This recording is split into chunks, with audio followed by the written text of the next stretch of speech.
কি সুন্দর, কি সুন্দর।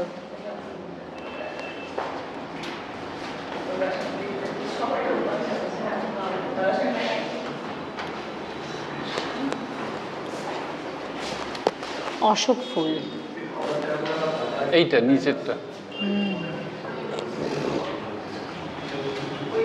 খুব ইন্ট্রিকেট কাজ সুধীরদা, করতে প্রচুর ধৈর্য লাগে। হ্যাঁ, সবার আগে এত ধৈর্যের প্রয়োজন। ধৈর্য কথাটা ঠিক নয়, মানে যে কাজ করে তার কাছে কোনো ধৈর্য নয়, কিন্তু সে তো কাজটা ভালোবেসে করছে, তাহলে আর ধৈর্যের প্রশ্ন কেন? ধৈর্য ভালোবাসাটাই। তো তখনই লাগে যখন আমার ভালো লাগছে না, আমাকে কাজটা শেষ করতে হবে, ঠিক ঠিক, তখন ধৈর্য। এত সূক্ষ্মাতি সূক্ষ্ম কাজ, তবে তো এই জিনিস আসে, এই শিল্পকর্ম তৈরি হয়। এটা বলুন না।